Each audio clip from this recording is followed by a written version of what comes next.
So let's just leave that there for now and talk about what we call the market panic and gyrations. I spent most of sometime the weekend looking for this book. It's called Market Panic, written by Stephen Vine from my very old library. Wide gyrations, risks and opportunities in stock markets. About 270 pages written by one of the business editors on Wall Street, who's had a lot of experience. So this book took me all the way back to 1929 and 1987. Of course, it was written at the turn of the century, what they call the millennium, year 2000. And this is part of what we're discussing today when we talk about the market panic. And why do investors panic, and can you benefit from the market meltdown? Omotola Abimbola, an investment analyst from Afrinvest, is having a very lengthy conversation with me. And he's here in the studios. Good morning. Hope you had a nice weekend. Sure, I did. Yes. Let's talk about market misbehavior. That's what I think. Because when we say behavior, sometimes the stock market do misbehave. So it's not out of place when you find a book dedicated like this to what you call the market panic. So the question, why does markets panic? Well, volatility is very important for markets. When you buy stocks at high prices, you shouldn't expect them to sell them for higher prices. Sometimes you have to sell them for lower prices. And your question reminds me of this very important quote that bull markets don't die of old age. Sometimes they get killed by shocks. And what we saw happen in the global market and even the domestic market last week is a timely reminder of that you shouldn't expect market to continue to gain. The equity market is not a money market where you should expect, prices to be going, higher every week. Sometimes prices do correct, and the pullbacks are very important because when markets don't pull back, investors don't get reminded of risk. But when you have, occasional corrections in the market, it reminds investors of the risk inherent in their portfolio and the fact that irrational exuberance also needs to be curbed. So volatility is a very important attribute of equity markets, which you cannot wish away from. And sometimes some have argued that this volatility could be driven by head effects, investor heading effects, because typically for investors, due to some behavioral considerations or cognitive dissonance or biases, investors like to chase past returns.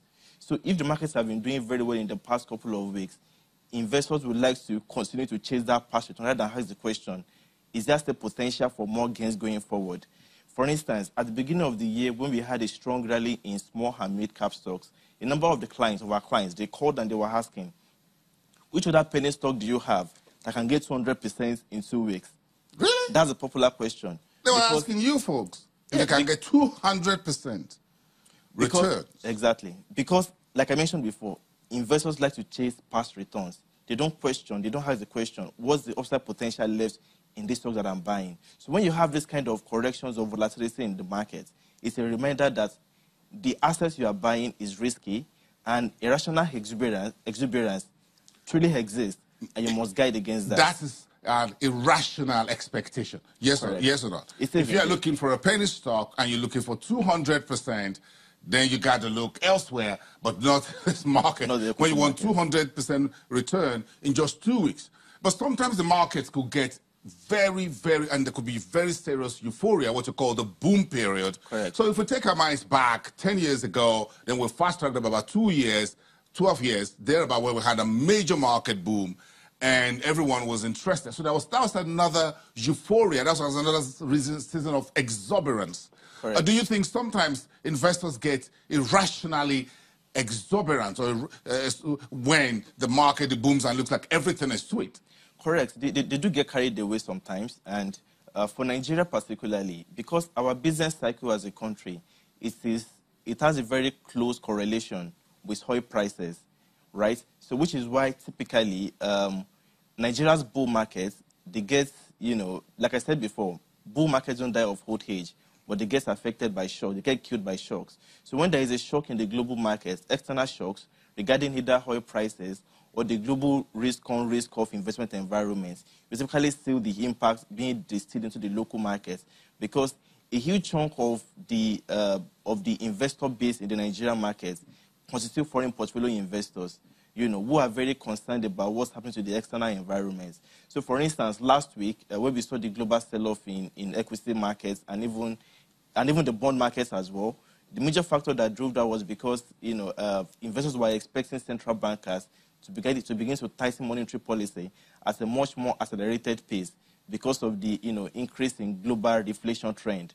For so long, the market has become so accustomed to easy money, cheap money from central bankers who are trying to boost growth in the global economy. But right now, we have seen a change in that particular sentiment.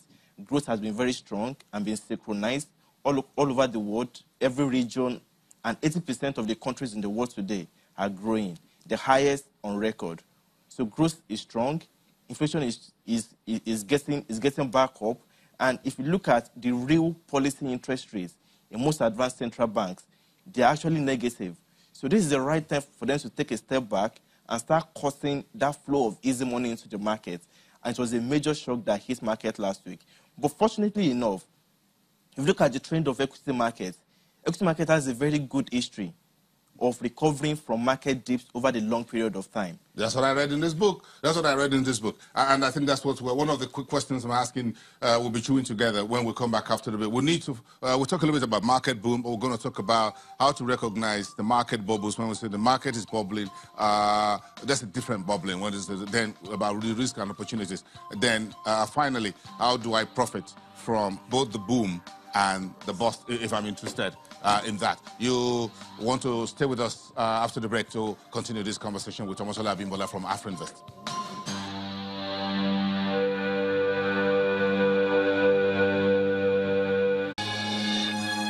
Welcome back, everyone. In the book about the market panic, it's about the discussions this morning by Stephen Vines. And I'm reading just a very short paragraph here in the preface to Omotola Abimbola from Afrinvest, one of the investment analysts here in the studios. Thanks for sticking with us. Let me just read this very quickly. We were just talking about that before the break. Said, the basic certainty is that any market suffering a profound fall will often quickly enjoy a substantial recovery. It could even be said that market crises are almost designed as buying opportunities.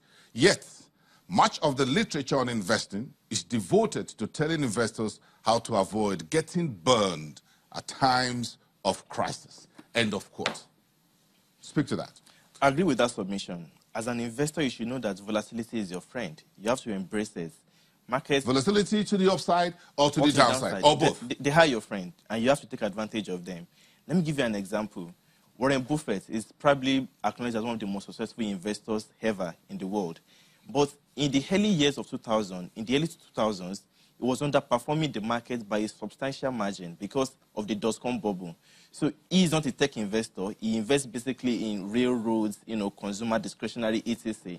But the techs were the hot things in the early 2000s. But he stayed away from them because he was very disciplined. However, what happened afterwards? The dot-com bubble busted. Just less than 10 years after. And over the long term, he has continued to outperform the market. So the key thing I'm trying to bring out of this is that as an investor, you have to be very disciplined. Don't get carried away during periods of boom. Have a disciplined approach to investing. So if we look at our first major market boom, which I would say was 2005 and 6 and 7 to the first quarter of 2008. Correct. By this time, 10 years ago, we're looking at the Nigerian Stock Exchange, all share index around 64,000. Yeah. Reading. And that was massive. Quite massive. Highest ever in about 50 years.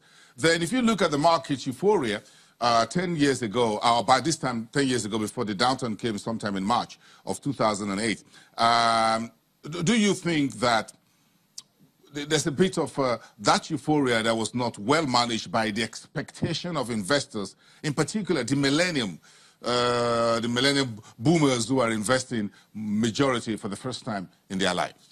Well, the exuberance in the market between 2005 and 2008 was global. It wasn't just related to Nigeria. And you find a situation whereby companies with very weak corporate governance, with poor risk management structure, were being priced as expensive valuation multiple because of forward expectation of earnings and continued economic boom. But because afterwards we saw the markets crash, partly because of the financial crisis that occurred afterwards, and the fact that oil prices also nosedived. And Nigeria's business cycle is typically correlated to oil prices. So investors went away, and we saw the markets experience one of the worst returns in a very long time. But coming back from that crisis, I think the Nigerian market has actually, recovered quite nicely. Although we're not back at that peak yet, we have seen improvements in corporate governance standard. We have seen regulators step up to ensure that companies listed in the market, are well regulated. They are adhering to corporate governance rules. They have timely submission of reports. And even the central bank, they have even done more to increase prudential regulation and guidelines for financial institutions who are very important in the financial markets. So I agree with you. We've seen quite a lot of untooling and retooling, in particular with the banking sector, because the whole market back then came on the back of the banks, as it were. As we've seen the exit or the scrapping of the universal banking model. We've seen recapitalization. We've seen a bit of a cleaning of the markets by the central bank. We also saw the central bank saying, look, have different capital if you want to engage in banking and non-banking, and you may just have to sell off, dispose of. We've seen tenor limit on CEOs of banks as well. Single obligor limit. It looks like the last 10 years or less than that has been really, really profound in terms of what the central bank has done in terms of regulation. You think those things have helped now begin to remoderate, reconstruct the behavior pattern of investors in terms of their outlook, their perception of when to buy, when to hold, and when to run? Well, regulation is very important, but another key thing also important to the markets is also macroeconomic volatility. So when you're investing in a market, you're not investing only because you have a good assessment of a company's corporate governance. You also have to look at the company in terms of the economic backdrop. Is the economy growing? Is the foreign exchange market stable? Does it permit ease of entry and exit of foreign investors? And while the risk of corporate governance and risk management has reduced in the Nigerian market over the last 10 years, we have seen the risk of macroeconomic volatility also increase as well.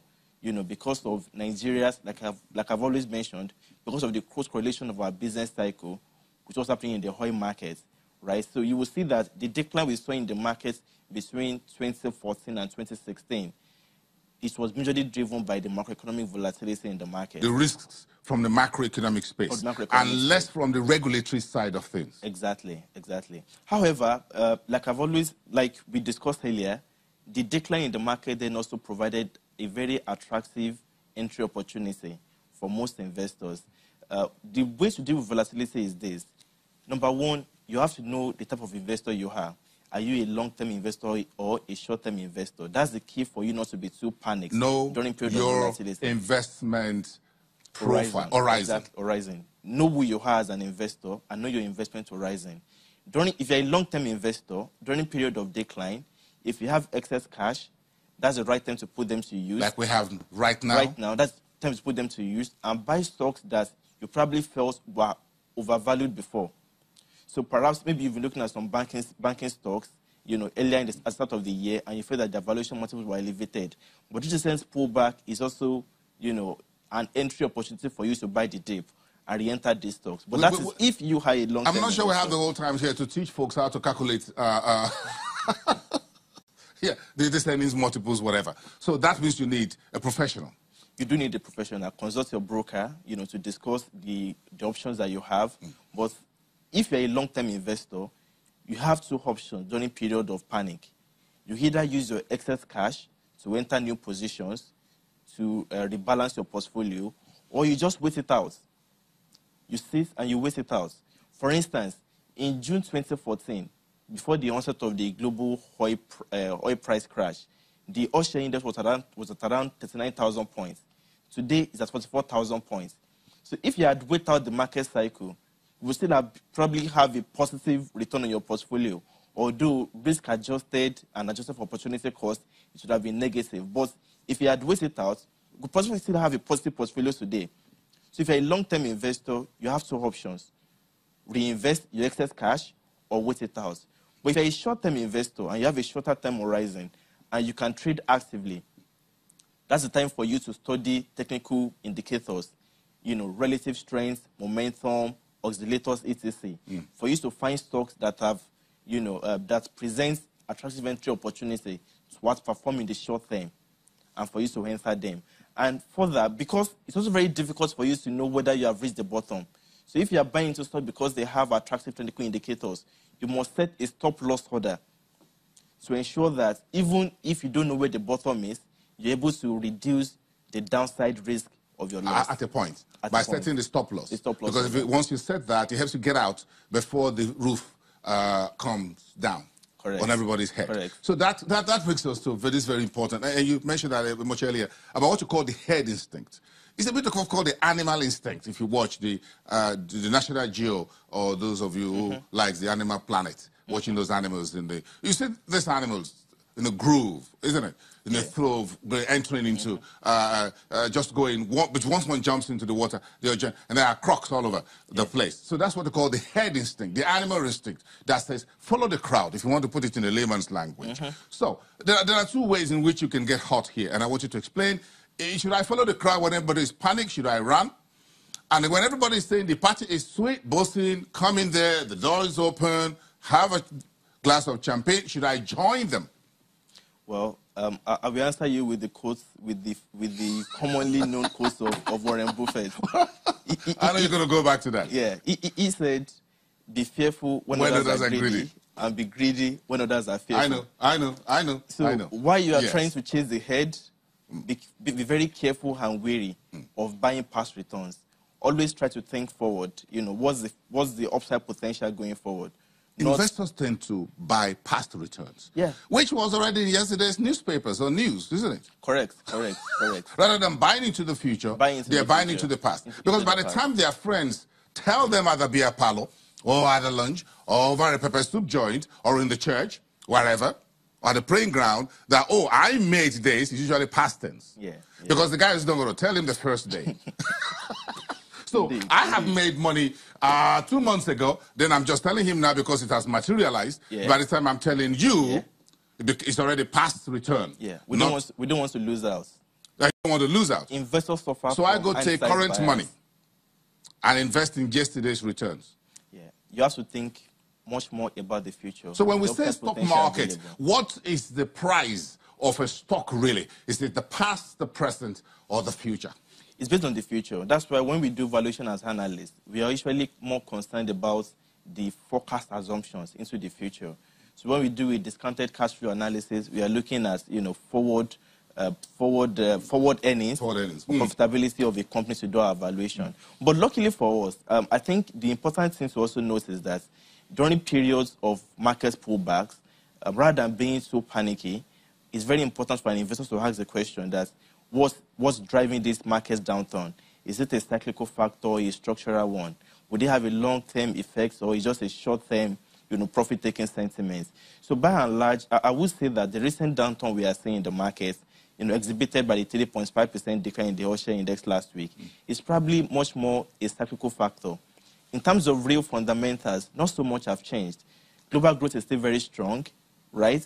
And it's not going to change. So when they listen to me, they watch Channels Television, and they see the red numbers. And they say, wow, here goes Boason again. The stock market is falling. It's crashing. And here I go with all the big terminologies of bloodletting or crises or whatever. And that's not the time to hit the panic button. That's not the time to hit the red. Not yet. First, you have to be deeply introspective and ask the question of what's the factor driving this decline? Is it a cyclical thing that's going to pass away after a short period of time? Or is it a structural thing that will last so much longer? But for us, what we are saying is that what's happening in the global markets currently, and particularly the Nigerian market, is still cyclically driven. The initial fears about rising interest rates, we think is probably not so justified enough because if you look at the real interest rates of most advanced central banks, it's still deeply negative. You still have inflation much more higher than the benchmark policy rates. So if you're entering a tightening cycle, typically what you should have is a positive real interest rate. So the whole panic might not be in the end justified. And this could be an opportunity, for some investors who have been looking at some stocks that have very attractive fundamental, to actually, key into them. But should I be, in our own Nigerian environment, should I be too fixated with inflation, headline inflation, and the NPR? How do I play these two into my portfolio? If I'm thinking of, well, the market is declining, how do I game these two major pillars in my investment horizon and decision? I think for Nigeria, the two most important variables for you to watch out for, let me say 3 important variables to watch out for in the market this day. They are number 1, oil prices, because it's a major anchor of both the business cycle as well as foreign exchange earnings, as well as the flexibility of the foreign exchange market and liquidity. You should be looking at crude oil production, particularly as we approach the election seasons, where you usually have politically motivated attacks on oil installations. That's very important as well. And the third factor is the political season itself. How volatile would the election cycle be? Typically in Nigeria, during election cycles, we usually have, and not just Nigeria, but most frontier markets indeed, Kenya, South Africa, during periods of election or political crisis, we usually have, poor return in asset markets. So those are the 3 key things for you to watch out for in Nigerian market. For 2018? For 2018. Oil prices, oil production, and the election cycle. I'll remember those 3. I'm going to remember those. I'm going to write them somewhere. If you folks haven't written it, I've written it there. The market will always panic. It's always panic. And there's going to be a panic again. We're not sure whether this panic is over yet. It's Monday morning. Yeah. But over the long term, what you should remember is that equity markets, typically, equity markets have a track record of usually recovering from market dips over the long term. Don't panic, guys. Another handshake. Thank you very much. Omotola Abimbola, an investment analyst, one of the team at Afrinvest. And we're continuing this conversation after the break. Now we're going to look at this new pricing methodology. If you track the market over the last 2 weeks, today is Monday. It's 3 Mondays ago that the Nigerian Stock Exchange rolled out a new pricing methodology for price values, for par values, yes, and with the number of shares you need to move prices across A, B, and C. That's what we're discussing over the next 25 minutes as well. Stick around, we're right back into